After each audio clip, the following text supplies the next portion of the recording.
Kedengaran, kedengaran. Dengaran, Pak. Tafadhol, Ustaz. Assalamualaikum warahmatullahi wabarakatuh. Waalaikumsalam. Waalaikumsalam warahmatullahi wabarakatuh. Innal hamdalillah nahmaduhu wa nasta'inuhu wa nastaghfiruh wa na'udzu billahi min shururi anfusina wa sayyiati a'malina. Man yahdihillahu fala mudilla lahu wa man yudlil fala hadiya lahu. Asyhadu an la ilaha illallah wahdahu la syarika lah wa asyhadu anna Muhammadan 'abduhu wa rasuluhu la nabiyya ba'dah. Sallallahu alaihi wa ala alihi wa sallam tasliman mazidah. وقال ربنا تعالى في كتابه الكريم يا أيها الذين آمنوا اتقوا الله حق تقاته ولا تموتن إلا وأنتم مسلمون يا أيها الناس اتقوا ربكم الذي خلقكم من نفس واحدة وخلق منها زوجها وبث منهما رجالا كثيرا ونساء واتقوا الله الذي تساءلون به والأرحام إن الله كان عليكم رقيبا يا أيها الذين آمنوا اتقوا الله وقولوا قولا سديدا يصلح لكم أعمالكم ويغفر لكم ذنوبكم ومن يطع الله ورسوله فقد فاز فوزا عظيما أما بعد فإن أصدق الحديث كتاب الله وخير الهدي هدي محمد صلى الله عليه وسلم وشر الأمور محدثاتها فإن كل محدثة بدعة وكل بدعة ضلالة. Alhamdulillah Rabbil Alamin.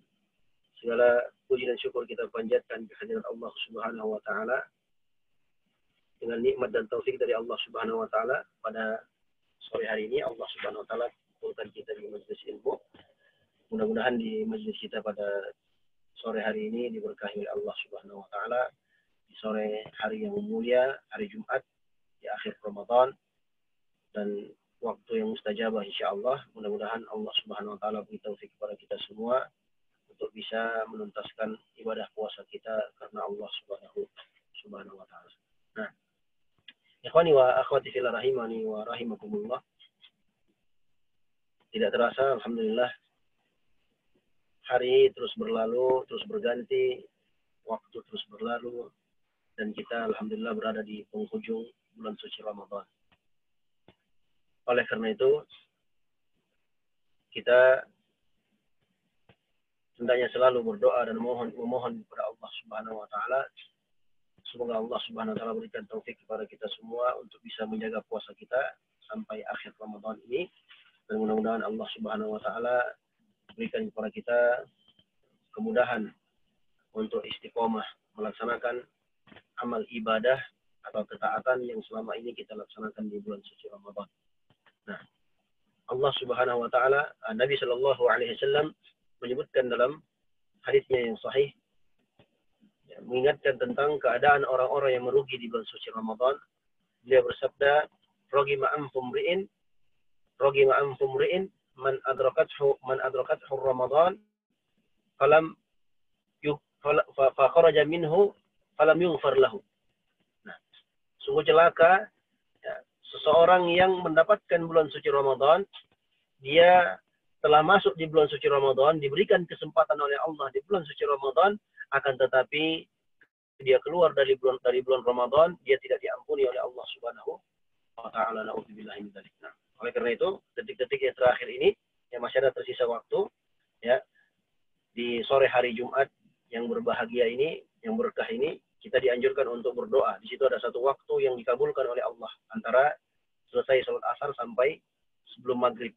Apalagi kita sedang berpuasa, ditambah dengan hadis tentang Nabi SAW bersabda, ada 3 golongan yang tidak akan ditolak doanya oleh Allah Subhanahu wa taala, yaitu diantaranya orang-orang yang shaim hatta yuftir, orang yang berpuasa sampai dia berbuka.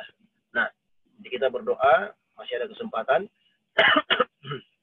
Semoga Allah Subhanahu wa taala terima amal ibadah kita di bulan suci Ramadan yang telah berlalu. Kita berdoa semoga Allah Subhanahu wa taala berikan kepada kita istiqomah untuk melaksanakan amalan-amalan saleh atau amalan ketaatan yang pernah kita kerjakan. Nah, amin ya rabbal alamin. Ikhwani wa akhwati fillah rahimani wa rahimakumullah. Maka di kesempatan akhir Ramadan ini ya, kita akan sebutkan tentang beberapa perkara yang perlu untuk diperhatikan oleh setiap muslim dan muslimah. Nah, terkhusus di akhir Ramadan. Nah, Yang pertama, ikhwani wa akhwati fillah rahimani wa rahimakumullah.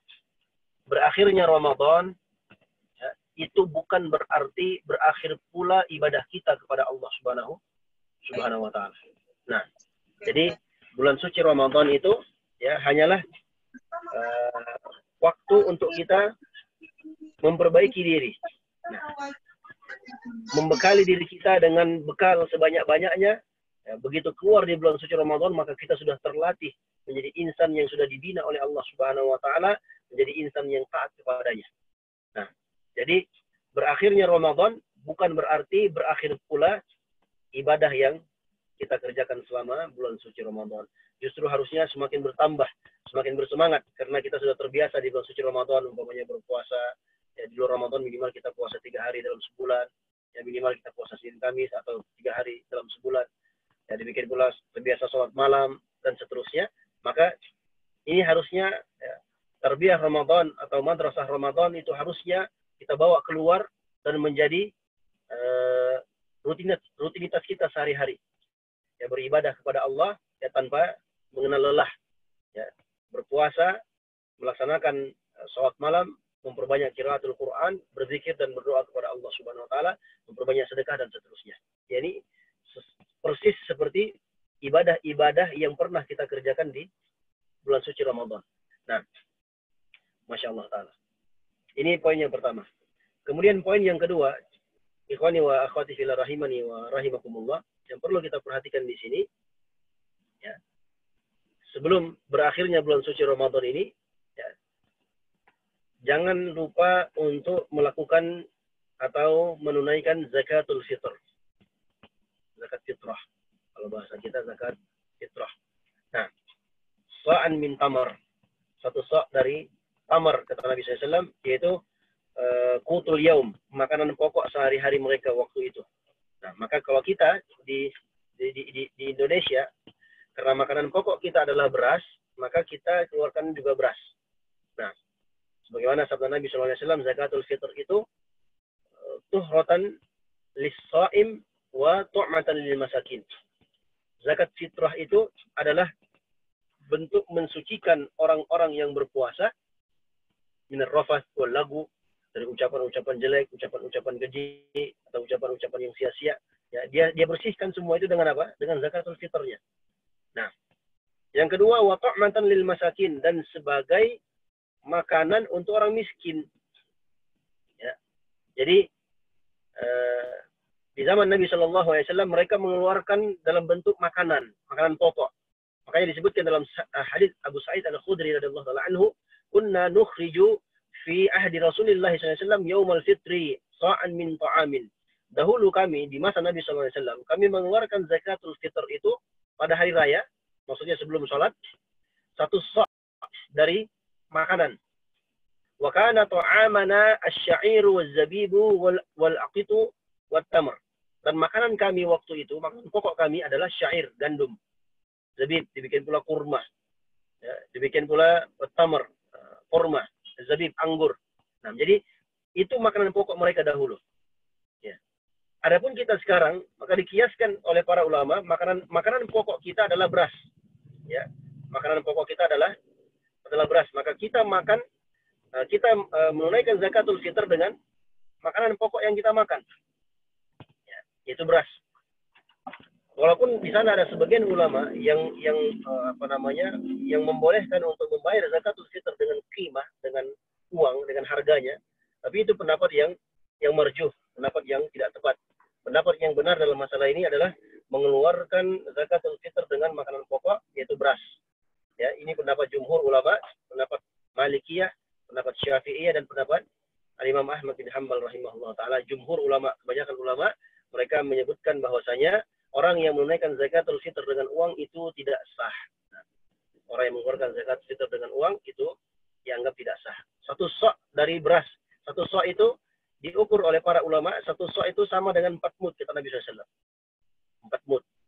Satu mud itu ya 2 telapak tangan orang dewasa. Jadi kalau kita ciduk beras itu dengan 2 telapak tangan kita, yang naik ke permukaan, itulah 1 mud.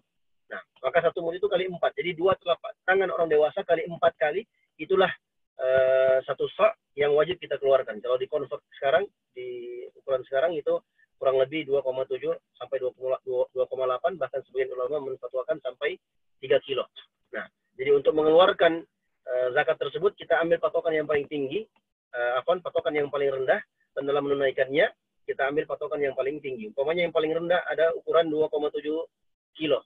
Nah, jadi itu zakat minimalnya. Jadi kalau kita punya beras 2,7 kilo ke atas, 2,7 kilo ke atas, dan kita masih bisa makan untuk sehari semalam, dan ada kelebihan 2,7, kita punya kesimpanan 2,7 kilogram, 2,7 kilogram beras, maka boleh kita, wajib bagi kita untuk mengeluarkan zakatnya. Nah, dan termasuk sebagai orang yang mustahik untuk mendapatkan zakat. Nah, adapun kalau dia tidak punya beras atau tidak punya makanan di malam Lebaran pada waktu itu, ya, di bawah dari ketentuan zakatul fitr yang telah ditentukan oleh Nabi SAW, maka dia tidak wajib mengeluarkan zakat. Kalau memang tidak punya beras atau makanan pokok untuk dibayarkan. Nah, tapi kalau dia punya, maka dia tetap mengeluarkannya. Nah, Masya Allah Ta'ala. Jadi itu ketentuan yang disebutkan oleh Nabi Shallallahu Alaihi Wasallam, yaitu dengan membayar zakatul fitr dengan makanan pokok. Nah, bukan dengan uang. Ya, karena di zaman Nabi Shallallahu Alaihi Wasallam pun ada uang, ada mata uang, dan mereka pun butuh uang. Tapi Nabi Shallallahu Alaihi Wasallam tidak mengeluarkan dengan uang. Maka dengan nas khusus, dalil khusus yang menunjukkan kepada kita zakatul fitr itu dengan beras atau makanan pokok, maka kita wajib mengeluarkannya dengan apa? Makanan pokok. Nah, ini poin yang pertama. Kemudian, ikhwani wa akhwati fillah rahimani wa rahimakumullah, di akhir Ramadan ini yang perlu diingatkan, poin yang ketiga adalah, ya, disunnahkan di malam Lebaran atau di tanggal 29 Sya'ban, 29 Ramadan, kalau ini kan 29 Ramadan, umpamanya sebentar maghrib, begitu maghrib, matahari tenggelam, muncul hilal, berarti besok sudah Lebaran. Ya. Kalau tidak muncul hilal, berarti besok masih puasa, digenapkan 30 hari. Nah, kalau seandainya muncul hilal umpamanya, maka disunnahkan kita untuk bertakbir. Sebagaimana disebutkan dalam Al-Quran, وَلِتُكَبِّرُ اللَّهَ عَلَى مَا هَدَاكُمْ وَلَعَلَّكُمْ تَشْكُرُونَ. Dan semoga kalian, وَلِتُكَبِّرُ اللَّهَ, agar kalian mengagungkan, membesarkan Allah Subhanahu wa Ta'ala sesuai dengan apa yang Allah berikan petunjuk kepada kalian, وَلَعَلَّكُمْ تَشْكُرُونَ, dan semoga kalian bersyukur kepada Allah Subhanahu wa Ta'ala. Surah Al-Baqarah ayat 185. Nah, jadi disunnahkan untuk bertakbir. Takbirnya bagaimana? Ya, lafaz yang diajarkan, yang valid dari para sahabat Nabi SAW dengan 2 takbir atau 3 takbir. Allahu Akbar, la ilaha illallah, Allahu Akbar, walillahil hamd. Nah, jadi takbir yang kita ucapkan itu disunnahkan diucapkan begitu tenggelamnya matahari di malam 1 Syawal. Kapan terakhir? Terakhir setelah terbitnya matahari, munculnya imam untuk melaksanakan sholat Id. Itu akhir dari takbir kita. Maka disunnahkan untuk bertakbir dengan takbir yang banyak, ya. Karena itu adalah bentuk ketakwaan seorang muslim, seorang hamba kepada Allah Subhanahu wa Ta'ala, dan mereka diperintahkan oleh Allah Subhanahu wa Ta'ala untuk mengagungkan Allah pada malam tersebut. Nah, maka sebagian para sahabat dahulu, ya, di masa Rasulullah Shallallahu Alaihi Wasallam, mereka menyebutkan bahwasanya kana yakhruju yaumul fitri fayukabbiru hatta ya'til musalla wa hatta yaqdi salata fa idza qada salatu qata'a takbir. Mereka dahulu, para sahabat Nabi Shallallahu Alaihi Wasallam, ya, mereka itu, ya, keluar ke musalla, ke lapangan untuk melaksanakan sholat Id, ya, bertakbir sampai sholat selesai. Begitu sholat selesai, maka selesai pula takbirnya. Nah, Masya Allah Ta'ala. Jadi, ikhwani wa akhwati fillah rahimani wa rahimakumullah, jadi bertakbir itu disyariatkan. Bertakbir itu disyariatkan. Yang diperingatkan oleh para ulama adalah bertakbir berjamaah, yang ini yang tidak dituntunkan oleh Nabi kita Muhammad Shallallahu Alaihi Wasallam. Tapi kalau umpamanya dia bertakbir, umpamanya di masjid dia bertakbir sendiri, habis sholat maghrib umpamanya, atau habis sholat isya dia bertakbir, kemudian disahut oleh jamaah yang lainnya tanpa adanya komando, maka ini diperbolehkan. Nah, yang tidak boleh itu adalah bertakbir dengan satu komando, yang itu pernah didapatkan oleh sahabat Abdullah bin Mas'ud radhiyallahu taala anhu, dan beliau menegur keras orang-orang yang berzikir berjamaah di zaman beliau radhiyallahu taala anhu. Jadi dibolehkan untuk bertakbir nah, di malam 1 Syawal sampai selesainya salat Idul Fitr. Nah, ini perkara yang perlu kita lakukan. Nah, kemudian yang terakhir, ikhwani wa akhwati fillah rahimani wa rahimakumullah. Perkara yang perlu kita perhatikan di akhir Ramadan ini adalah tentang melaksanakan salat Id, hukum-hukum yang terkait dengan salat Id. Ya. Di sini kita akan jelaskan ya, pada poin yang keempat ini. Ya.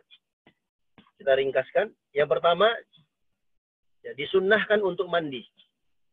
Ya, disunnahkan untuk mandi. Ya, mandi untuk melaksanakan salat Id. Kemudian yang kedua, dia memakai pakaian yang terbaik baginya.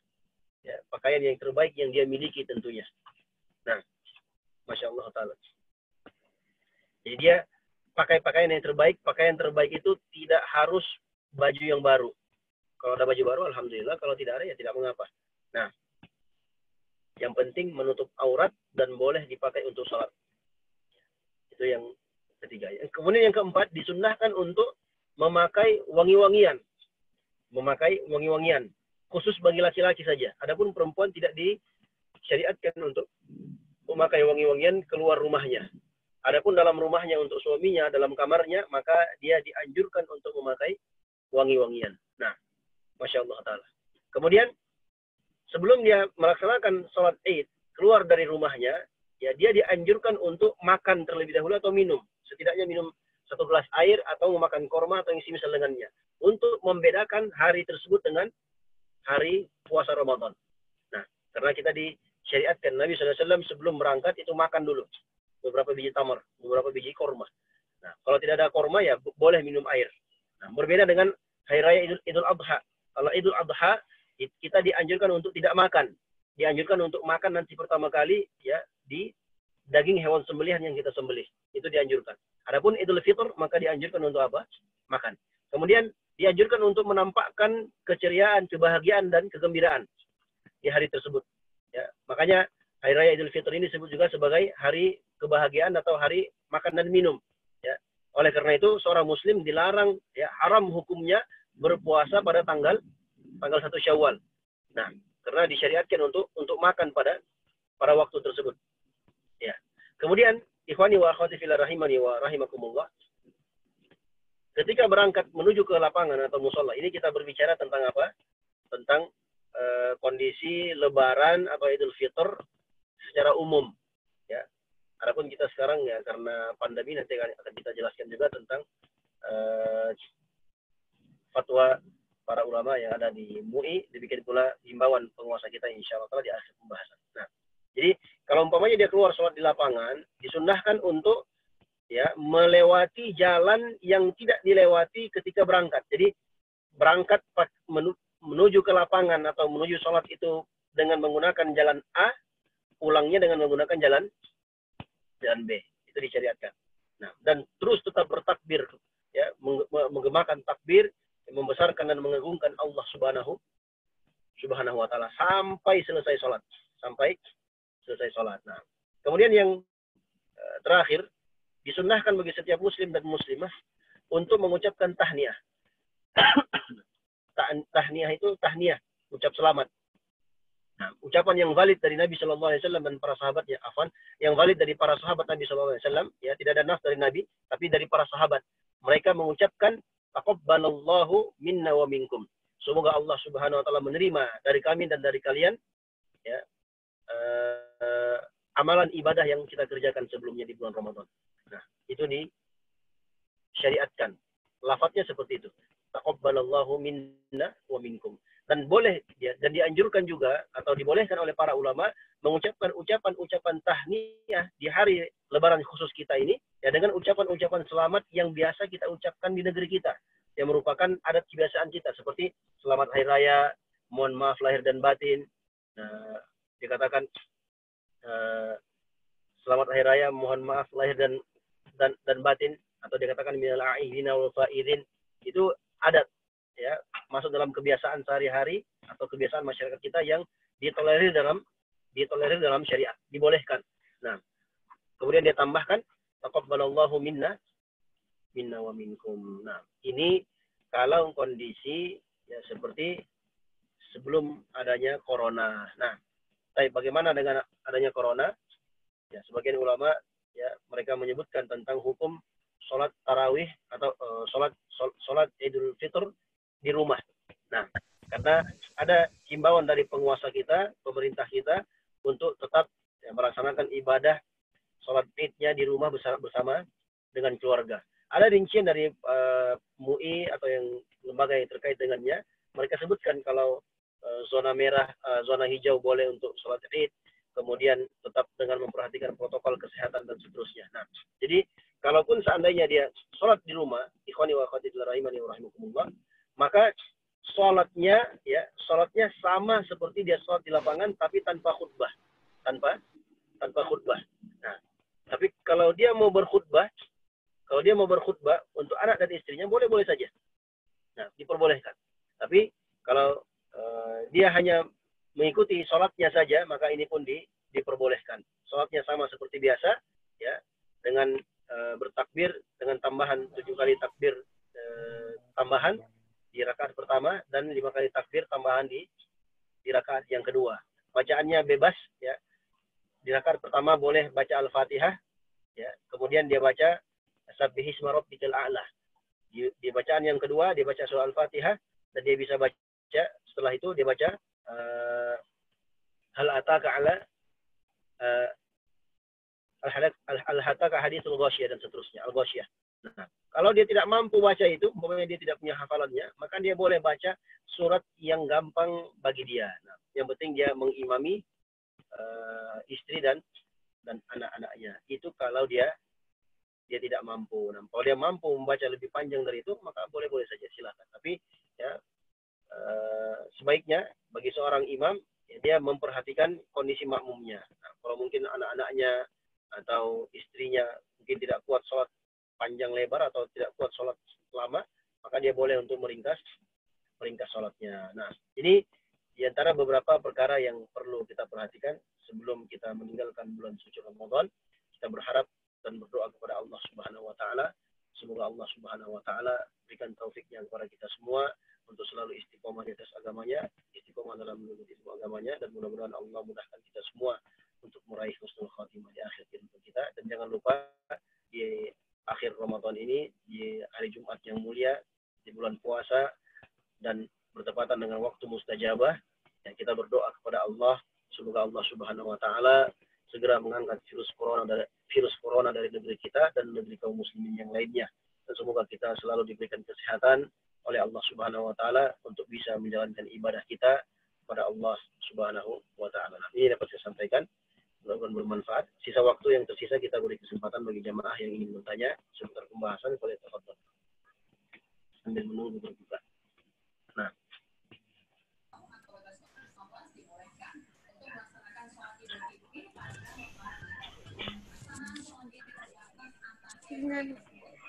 Kami persilakan Bapak Ibu yang ingin bertanya.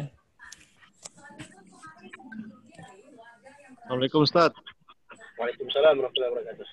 Awan, Ana Suryanto Ustaz. Ingin nanya sesuatu Ustaz terkait yang zakat fitrah tadi. Jadi emang pada dasarnya kan kita zakat itu menggunakan bahan makanan pokok ya, beras tadi itu ya, yang Ustaz sebutkan tadi. Nah ini kalau ceritanya begini Ustaz, jadi kalau zakatnya kita itu dengan masjid, tapi kita membeli berasnya yang masjid tawarkan. Jadi istilahnya kita tetap pakai uang Ustaz. Namun itu kan dibelikan beras, jadi masjid itu menyediakan beras di sana.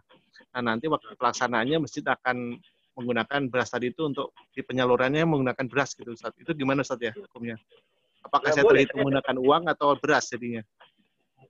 Terhitungnya beras, itu boleh. Itu namanya taukil namanya, Pak. Boleh. Oh, alhamdulillah. Iya, boleh. Saya juga begitu. Kalau sudah umpamanya nggak ada waktu ya, saya datang ke masjid saja. Kawan-kawan yang mengurus zakat itu ya kita serahkan uang, mereka sudah paham. Jadi mereka sudah siapin berasnya. Betul. Soalnya begitu. Nanti, ya, sebagian kawan-kawan itu nanti terkadang beras itu ada sebagian teman-teman kebetulan dia juga mungkin ekonominya juga harus dibantu ya. Jadi kesempatan hari itu ya dia jualan beras. Jadi kita datang ke situ, ya kita beli berasnya dia, nanti pihak masjid yang menampung, nanti teman-teman panitia zakat, termasuk dia juga yang nanti akan membagi-bagikan kepada fakir miskin dengan pakai kupon. Itu boleh. Itu namanya taukil. Taukil namanya taukil. Ya. Nah, yang nggak boleh, yang tidak boleh itu kalau antum serahkan uang, nanti panitianya dia kasih uang juga ke fakir miskin. Iya. Makanya panitia zakat itu harus orang yang mengerti tentang hal tersebut. Nah, jadi kalau kita datang mentaukil saja nggak apa-apa. Bahkan Bapak taukil umpamanya sejak tanggal 15 Ramadan. Ini Pak, saya wakilkan ini saya nanti begitu waktunya sudah masuk seperti sekarang 28 atau 29 Ramadan, ya.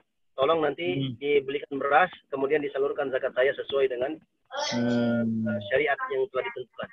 Nah, jadi saya mau berangkat, umpamanya Bapak mau berangkat umpamanya ke pulau atau kemana begitu, serahkan uangnya, ini boleh. Ya. Jadi Bapak dihitung tetap membayar zakat pada waktunya, walaupun sebenarnya tanggal 15 itu belum waktunya. Tapi karena Bapak mentaukil, ini disyariatkan dalam agama kita dan itu diperbolehkan. Nah, diperbolehkan. Alhamdulillah. Ya, saya Ustaz cukup jelas. Terima kasih.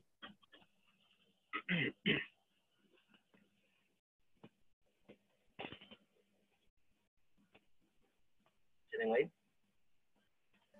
Assalamualaikum Ustaz. Waalaikumsalam warahmatullahi wabarakatuh. Ahlan. Barakallahu fiik Ustaz. Karena Dwi Purwanto Ustaz. Terkait dengan zakat fitrah, itu kan salah satu penerimanya kalau nggak salah fakir ya Ustaz. Nah, ini Ana mau tanya, kalau yang lebih utama kan memang zakat fitrah ke saudara ya Ustaz. Misal kasusnya begini, saudara Ana punya pensiunan, tapi dia masih tanggungan beban anak-anaknya yang masih kuliah. Dalam arti pensiunan itu tidak cukup untuk biaya hidup lah intinya gitu. Nah, apakah saudara Ana itu termasuk fakir atau gimana ya Ustaz? Maksudnya perbedaan antara fakir dan miskin ini seperti apa Ustaz? Nah, seorang yang fakir itu orang yang tidak punya apa-apa. Nah, ya kalau miskin orang yang tidak punya apa-apa, tapi dia punya makanan yang mencukupi untuk dia hari itu. Kalau fakir tidak ada sama sekali. Nah, jadi kalau dia lebih dari itu, berarti dia bukan fakir, bukan pula miskin. Nah, jadi orang miskin itu adalah orang yang tidak memiliki apa-apa dan hanya butuh untuk kehidupan kebutuhannya sehari-hari. Nah, adapun orang yang fakir, maka orang yang selalu tidak memiliki apa-apa dan tidak mencukupi kebutuhannya. Nah, kalau saudaranya antum seperti itu, maka dia termasuk dalam fakir. Kalau tidak, maka tidak. Nah, ini yang pertama. Sisi yang kedua, jemaah semoga dirahmati oleh Allah Subhanahu wa taala, membayar atau menyalurkan zakat kepada kerabat atau keluarga. Ini perlu diperhatikan. Kalau kerabat itu atau keluarga itu adalah usul atau furu', maka haram, nggak boleh disalurkan zakat ke situ. Nah, usul itu ayah, kakek, bapaknya kakek, bapaknya kakek, bapaknya kakek dan seterusnya ke atas. Itu usul namanya. Nah, asalnya kita. Kalau furu', cabangnya kita ke bawah, anak kita, cucu kita, anaknya cucu, anak dari cucunya anak dan seterusnya. Nah, itu nggak boleh. Kemudian yang ketiga, ya, kalau kerabat tersebut adalah kerabat yang menjadi tanggungan kita. Kalau dia adalah tanggungan kita, maka tidak boleh kita mengeluarkan zakat kepada dia. Nah, tapi kalau dia bukan tanggungan kita, ya, dan dia termasuk orang yang miskin, maka dia boleh menerima zakat. Itu patokannya seperti itu. Nah, jadi patokan gampangnya, ya dilihat dia apakah dia orang miskin atau tidak. Nah, dan apakah dia tanggungan kita atau tidak. Kalau dia miskin tapi dia tanggungan kita, maka tidak boleh juga dikeluarkan. Nah, karena dia adalah orang yang menjadi tanggungan kita. Ya. Maka dikeluarkan zakat itu dikeluarkan ke orang lain, disalurkan ke orang lain yang lebih berhak mendapatkannya. Nah, karena dia adalah orang yang menjadi tanggungan kita. Nah, kalau misal saudara kita ini dia nenek Ustadz, nenek dari ibu kita. Jadi bapak dari ibu saya itu menikah lagi. Jadi, nah sekarang dulu kan beliaunya ini yang merawat bapak ibu saya. Nah itu misal seperti itu contohnya Ustaz, itu boleh dizakati atau enggak ya? Berarti itu nenek tirinya antum? Iya. Iya. Iya Pak ya? Iya Pak. Nenek Iya, tiri. Ustaz. Iya Bu. Iya. Ya kalau dia termasuk fakir atau termasuk miskin boleh. Nah, kalau dia termasuk miskin boleh. Kalau tidak maka tidak. Kalau dia termasuk miskin boleh. Kalau tidak maka tidak. Nah, Ya, jadi lihat. Ya, antum yang lebih tahu daripada saya. Jadi antum lihat nanti nenek ini miskin ataukah tidak. Nah, kalau miskin kasih, kalau tidak maka tidak. Nah. Jazakallahu khair Ustaz. Jazakallahu khair.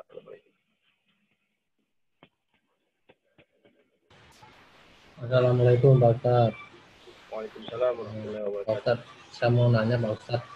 Ini Silakan. kalau saya setiap tahun tuh kan kecenderungannya saya tuh membayar zakat tuh langsung saya kasihkan ke orang gitu ya. Misalnya ada saudara kira-kira miskin, itu saya kasih. Nah itu saya sebenarnya agak kadang-kadang bingung juga Pak Ustaz. Maksudnya saya anggap menurut asumsi saya anggap miskin atau bagaimana Pak Ustaz cara kita mengkategorikan orang itu miskin, karena kalau yang dibilang kayak Pak Ustaz itu misalnya orang yang nggak punya apa-apa itu kalau zaman sekarang saya kira juga sulit. Nah, besok dia punya beras pasti kebanyakan punya. Nah itu kita jadi agak susah ya Pak Ustaz mengkategorikannya. Itu bagaimana kita cara menilainya, itu yang pertama. Terus yang kedua Pak Ustaz saya mau nanya, apabila kita punya saudara janda gitu ya, nah itu kebetulan dia nggak kerja gitu ya, nah itu apakah dia udah apakah dia tanggung jawab siapa, apakah dia tanggung jawab dia sendiri atau tanggung jawab orang tua saya atau tanggung jawab kita sebagai anak laki-laki atau seperti apa? Nah, itu Pak Ustaz, terima kasih. Nah,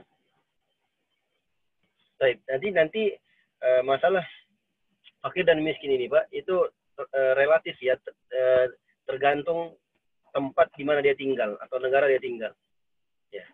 Kalau di Saudi, di Arab Saudi, orang punya mobil, orang punya AC, rumahnya punya AC, itu ada juga yang miskin seperti itu. Nah, kalau kita di Indonesia kan kalau punya mobil atau mungkin rumahnya pakai AC mungkin bisa dianggap orang kaya.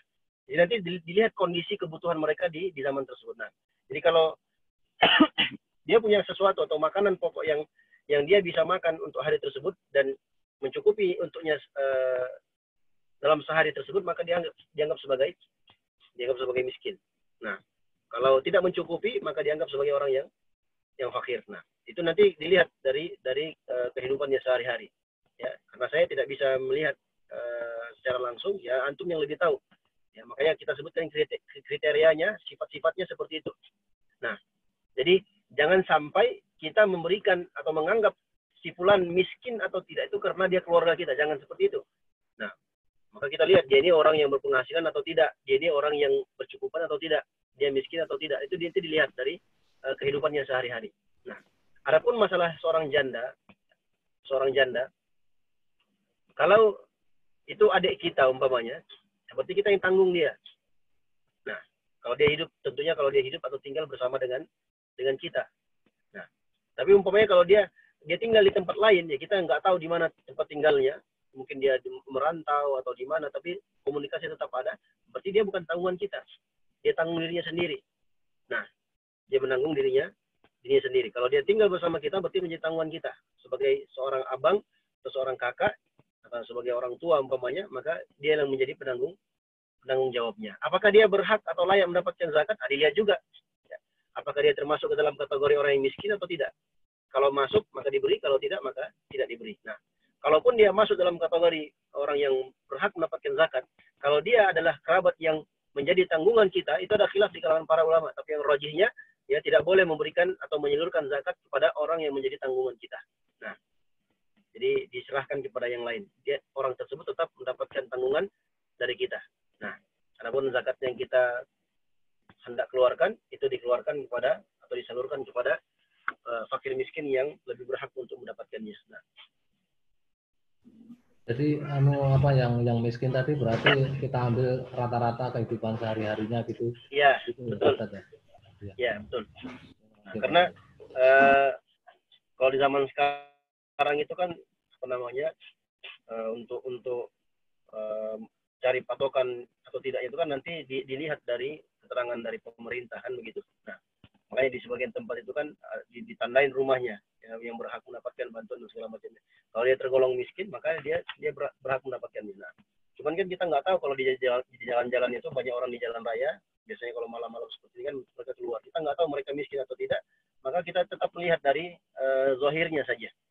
Ya, kalau kita lihat secara lahiriah yang mereka miskin, ya nggak apa-apa kita kasih. Kalaupun nanti ternyata dia bohong, ternyata dia orang kaya, nah itu dosa dia yang tanggung. Nah, makanya kalau kita berikan atau menyalurkan zakat, kita harus benar-benar tahu orang tersebut memang berhak untuk mendapatkannya. Nah, kalau mau lebih aman lagi, ya udah tinggal serahkan saja ke masjid. Nanti kawan-kawan panitia masjid yang mengaturnya. Nah, karena kan di masjid itu biasanya ada kuponnya.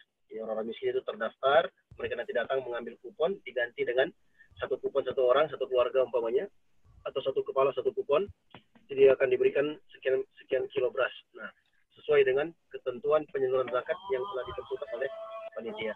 Nah, sepertinya ada masuk maghrib Ustaz, mungkin ditutup aja. Ya, kita sudah masuk berbuka puasa. Selamat berbuka puasa kepada semua jamaah. Jangan lupa tetap berdoa kepada Allah Subhanahu wa taala sambil berdoa zahabul dhama wa batalil uruq wa thabatal ajri insyaallah. Dan kita tetap berdoa semoga Allah berikan kepada kita istiqomah dan semoga Allah Subhanahu wa taala menerima seluruh amal ibadah kita di bulan suci Ramadan. Amin ya rabbal alamin. Mudah-mudahan bermanfaat. Kita tutup majlis dengan doa kafaratul majlis. Subhanakallahumma wa bihamdika subhana rabbika rabbil izzati amma yasifun wa salamun alal mursalin. Wassalamualaikum warahmatullahi wabarakatuh. Waalaikumsalam warahmatullahi wabarakatuh. Jazakallahu khairan. Jazakumullah khairan.